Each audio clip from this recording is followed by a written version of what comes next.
కేసీఆర్ పరిపాలన నిజామును కూడా మరిపించే విధంగా ఉంది. కేసీఆర్ గారు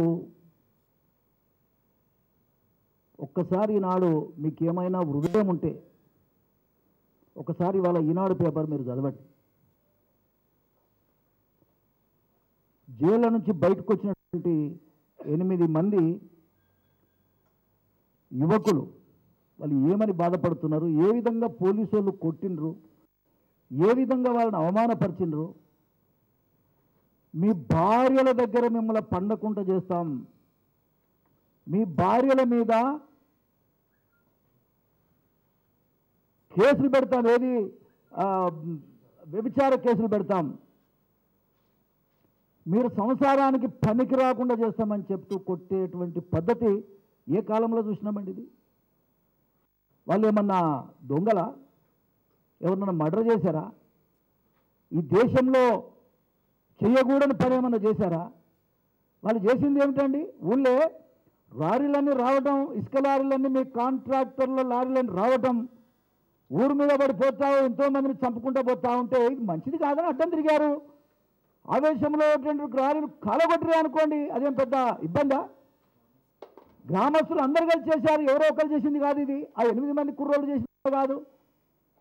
ఓ భయంకరమైన వాతావరణాన్ని సృష్టించడానికి, ఎవరు కూడా వీళ్ళకి అడ్డం రాకుండా ఉండటానికి చేసేటువంటి ప్రయత్నంలో భాగంగా వాళ్ళ జీవితాలను మీరు నాశనం చేస్తారు కదా.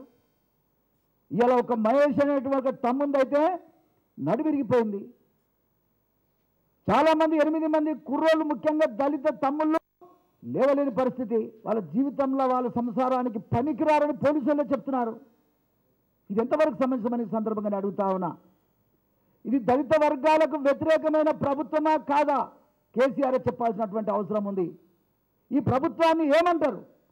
నిన్న కూడా మీరు మాట్లాడినంతసేపు మేము విన్నది ఏంటంటే కనీసం వాళ్ళ విషయంలో ఓదార్పు మాట కూడా మాట్లాడలేదు. మీరు ఏదో నార్మల్గా జరుగుతాయిలే అన్నట్టుగా మాట్లాడేటువంటి పద్ధతి మీ అధికారమైనటువంటి అహంకారానికి నిదర్శనమని కూడా ఈ సందర్భంగా నేను తెలియజేస్తా ఉన్నా. ఇది చాలా బాధాకరమైనటువంటి విషయం.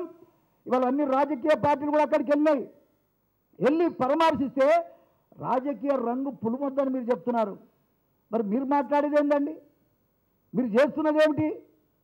మీ కొడుకే అక్కడ బాధ్యత వహిస్తుడు. కనీసం పిల్లవాడు అవకాశాన్ని ఇచ్చారు, మంత్రి అయ్యిండు, ఎంత ఓదార్పు ఉండాలి అబ్బాయికి, ఆ మంత్రి గారికి? ఆయన వెళ్ళాలి కదా. ఎందుకు పరామర్శించలేకపోయారంటే లెక్కలేనితనంగా ఈ ప్రభుత్వం నడుస్తూ ఉంది. ఇది మంచి పద్ధతి కాదు. దళితులను మీరు చిన్న చూపు చూస్తున్నారు, చులకన భావంతో చూస్తున్నారు. ఇది చాలా బాధాకరం. దీన్ని తీవ్రంగా ఖండిస్తున్న తెలుగుదేశం పార్టీ అని కూడా ఈ సందర్భంగా నేను తెలియజేస్తా ఉన్నా. ఈ విషయాన్ని ముఖ్యంగా ఇవాళ అన్ని రాజకీయ పార్టీలే కాకుండా ఇక్కడ తెలుగుదేశం పార్టీ పక్షాన మేము తీవ్రంగా ఖండిస్తున్నాం. అంతేకాదు కూడా రాబోయే కాలంలో వాళ్ళకు అండగా ఉండటానికి, వాళ్ళకు బాసటగా ఉండటానికి, మరొకసారి కేసీఆర్ కళ్ళు తెరిచే విధంగా ఆలోచింపజేయడానికి రేపు తెలుగుదేశం పార్టీ ఇక్కడ నుంచి బయలుదేరి వెళ్తా ఉన్నది. తప్పకుండా నేరెళ్ళ, అదేవిధంగా వేముళ్ళ వాళ్ళు మరి జైలు నుంచి విడుదలైనటువంటి తమ్ముళ్ళు ఉన్నారు. వాళ్ళను కూడా చూసి ఈ ప్రభుత్వం ఏ విధంగా పనిచేస్తుందో ప్రజలకు తెలియజెప్పడానికి రేపు మేము వెళ్తున్నామనేటువంటి విషయాన్ని కూడా ఈ సందర్భంగా నేను తెలియజేస్తా ఉన్నా. ప్రజాస్వామ్యంలో మీటింగ్ పెట్టుకొనివ్వడం లేదు మీరు, అక్కడి దాకా వెళ్ళనివ్వడం లేదు మీరు, ఎవరిని చూడనివ్వడం లేదు మీరు. ఇదెక్కడి సాంప్రదాయం అండి? ఈ రకమైన సాంప్రదాయం ప్రజాస్వామ్యంలో ఇది సరి అయిందా అని ఒకసారి ప్రభుత్వాన్ని నేను అడుగుతా ఉన్నా. దళిత వర్గాల కోసం బడుగు బలహీన వర్గాలను చంపి ఈ ప్రభుత్వం ఏం బాగుంటుందని కూడా ఈ సందర్భంగా నేను అడుగుతా ఉన్నా. ఇది మంచి సాంప్రదాయం కాదు. దీన్ని తీవ్రంగా ఖండిస్తున్నాం.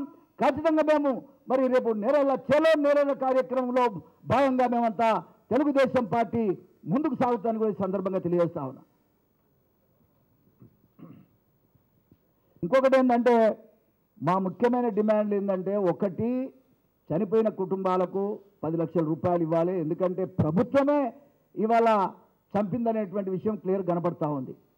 రెండోది, ఎవరైతే భార్యలకు కూడా అక్కరకు రాకుండా కొట్టబడి హింసింపబడరో వాళ్లకు కనీసం కార్పొరేట్ హాస్పిటల్ ద్వారా ట్రీట్మెంట్ ఇప్పించాలి. కనీసం 5 లక్షల రూపాయలు వాళ్ళకి ఇవ్వాలి.